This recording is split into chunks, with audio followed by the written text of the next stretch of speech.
Yo, how y'all doing today? It's no secret that co-op indie horror games have just skyrocketed through the ceiling. From humble beginnings to creating a subgenre within a subgenre to the point where the subgenre that it created is becoming bigger than the subgenre that it originated in. There's just one thing about it though.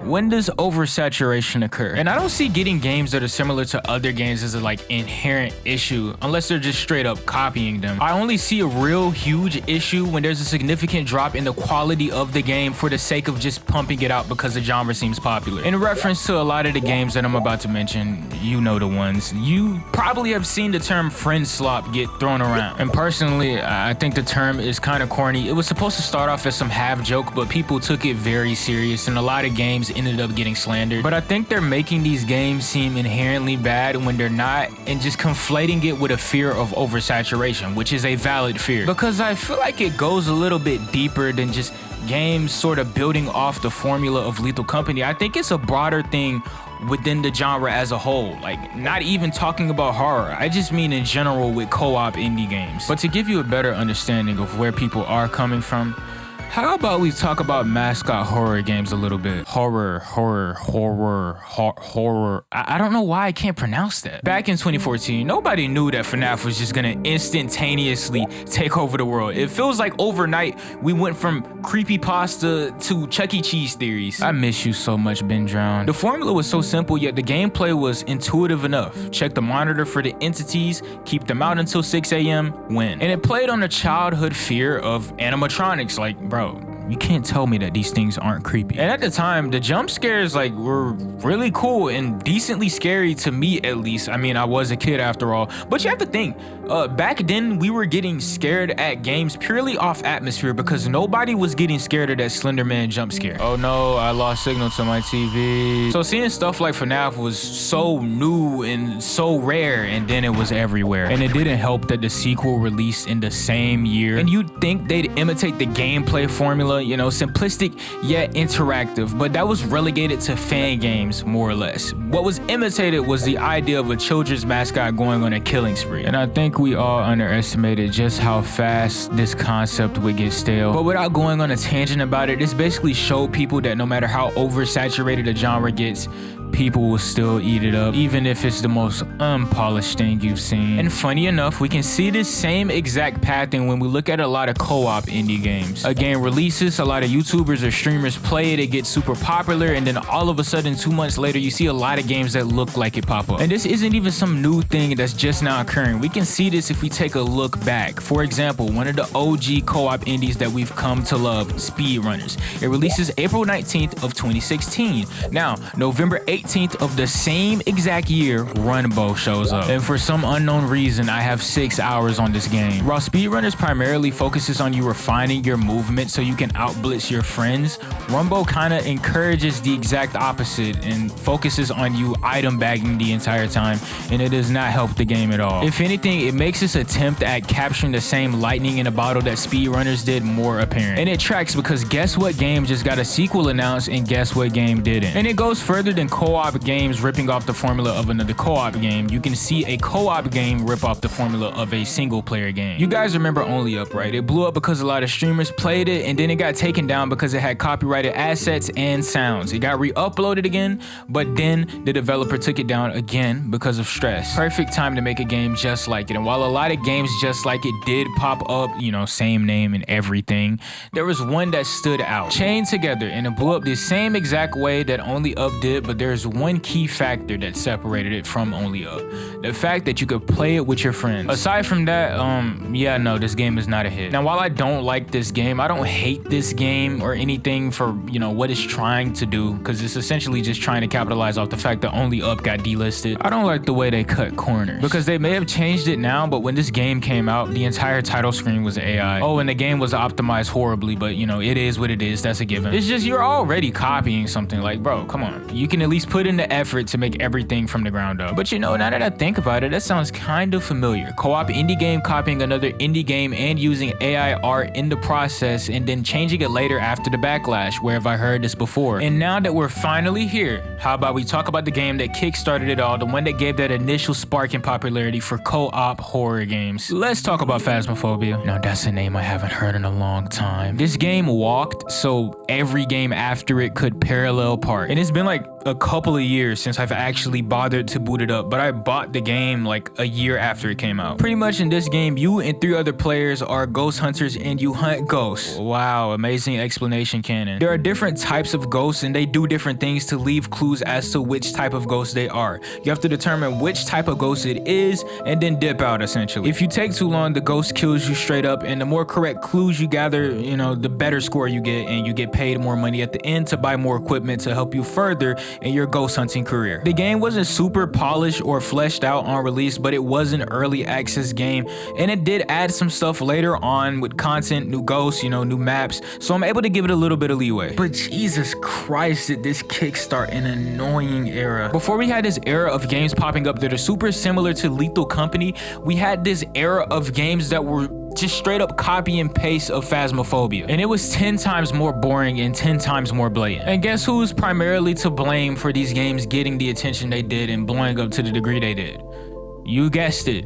Streamers and YouTubers. I'll never be mad at it though, because all things considered, they did make these games look super appealing and entertaining just because of their personalities. And nothing could be worse than the Among Us era. But that aside, you can see how these things repeat themselves, right? The Phasmophobia era, and now we're in a Lethal Company era. But the thing about Phasmophobia, neither the idea or formula was super out there, unlike Lethal Company, because nobody could be prepared for what Lethal brought to the table. No more searching for the monsters, no more cheap jump scares, and a return to actual atmosphere. That initial fear of the unknown that you get with Lethal is just crazy. And we see the introduction of the quota formula. It adds innovation, it adds challenge, it adds variety with the loot pool. In every way, it just adds benefits on top of benefits to Lethal. Not to mention the extra equipment that you get, and you can actually fight back against monsters for once. Speaking of monsters, the novelty of them in this game doesn't wear off after the first or second appearance of them, because they can catch you lacking in different ways. Another thing that I feel like Lethal executed properly was capturing the feeling of liminal spaces. That paired with the atmosphere, like, the game was bound to be scary, and it could be pretty funny too.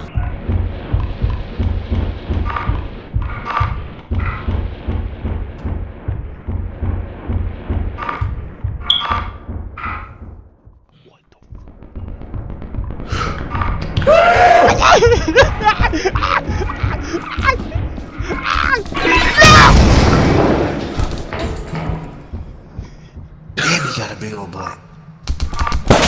Oh shit. What the fuck? And stuff like that just organically happens in the game. No need to force a clip or like do a skit. The game is just actually good on its own. Now naturally, with Lethal's popularity, games similar to it would pop up. Lethal dropped October of 2023, and April of 2024 we saw content warning get released. And if you remember what I said about FNAF earlier about how they didn't really, you know, take a lot of inspiration from the gameplay, but they more or less took a lot of inspiration from the concept, we can see the same thing here. History definitely tends to repeat itself. The main goal in content warning is to clip farm. That's it. You just clip farm. Not really compelling on the gameplay side. The level layout isn't horrible or anything. It's just, you know, it's not very out there. After seeing 2 monsters, you kind of just fake your reaction for the video so you can get more money to buy more equipment at the end. I'm not gonna lie. Needless to say, it wasn't doing anything too crazy. At least it was doing something different on the gameplay side of things. Also, when it first dropped, there was a period of time where it was free. It's $8 now though, so do with that information as you will. Fast forward to January 30th of 2025, and now we have headliners. And it's funny because I feel like this game takes more inspiration from content warning than Lethal, but it's still in the same vein. And yeah, this game is not yeah, this is not a hit. This one is not a hit. In this game, you take pictures. Yeah, that you take pictures. And before you ask, no, the monsters are not scary. No, there's nothing. No, you take pictures of the monsters and you might get your limbs clawed off. If I'm being completely honest, just go boot up Roblox. Because you see, the issue with content warning is that the main incentive or main goal of getting more equipment and getting more views on your YouTube channel by using said equipment get stale very fast, and with this game, it gets stale the instant you leave the spawn area. And honestly, games like these are what initially kicks off the friend slop discourse. Both of these games are similar to Lethal, yet neither one of them add anything onto the formula that Lethal made. And that's because they didn't take inspiration from the gameplay formula in the first place. They saw that Lethal was able to clip farm and they tried to do it too. But the difference is Lethal was able to organically clip farm due to the game just inherently being that good of a co-op game. Lethal didn't need a bunch of content creators constantly funneling content into it, even though it did help it boost up more because it was just that good of a game.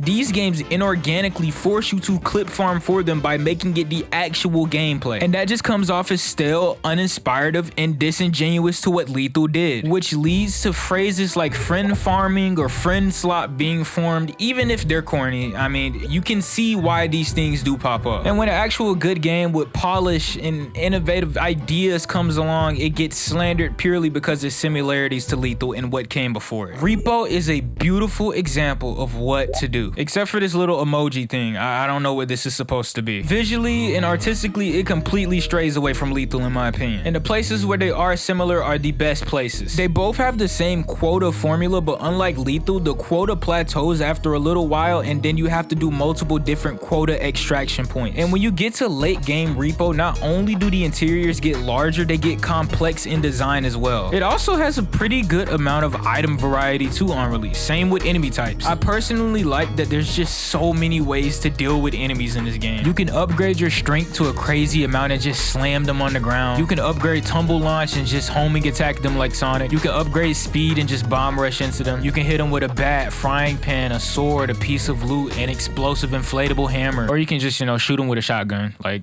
you can get upgrades and you can essentially turn this game into a movement game. There's no cap on how many double jumps you can buy. And you can go so fast to the point where you will literally splat into a wall and die instantly upon impact. The game does have some kinks it needs to work out though. But there's just so much charm put into it. I like that there's different play styles you can run. Like, you can just amp up one specific person and have them act as a bodyguard for you. The enemies are pretty cool too, except the duck. I hope the duck dies a fiery death. Also, the farmer with a shotgun is just God apparently. He's back.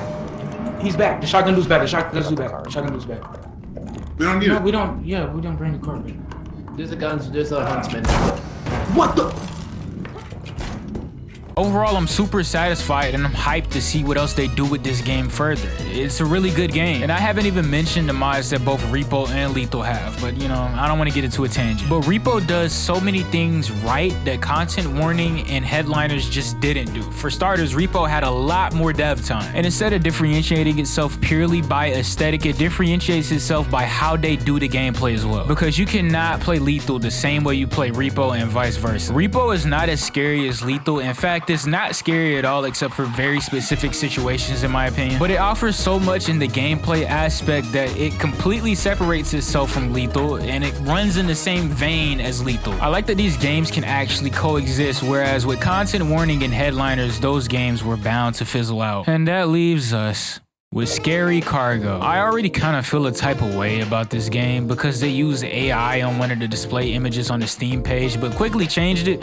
But yeah, I got that screenshot before you changed it, bro. You're not getting that past me. And the trailer wasn't anything crazy. Take a shot for every time you hear the words, oh my God. Oh God! Oh my God! Oh my God! Oh my God! Oh my God! Things are not looking very good for this one specifically, but you never know, I guess. I feel like Lethal likes are gonna be the roguelikes of the co-op genre. The only difference being that with roguelikes, there's so much variety and polish and content and so many good games, but with Lethal likes, I feel like we're gonna have to find a lot of diamonds in the rough. People are also gonna have to start just making the right games popular. Like, please, bro, can we get some quality control at the very least? But I would never call it friend slop or friend farming. If anything, it's clip farming, because there could always be worse. You could be playing Zord. Wait. Go back. Yeah. And with that, I bid you farewell. Oh, and also join the Discord server, link in the description. Up in here with my tool, they gon' find you in the ditch, yeah. Straight for high rule, you not from me, you a glitch, yeah. Remain in my rules, running with the misfits, yeah. Do not misclick, that's gon' get you hit quick, yeah. Death on death, this God, ain't no variation, it's Lord X Lord. I keep a paradise, so I X out of Clyde. My name Lucy, when I talk, you know.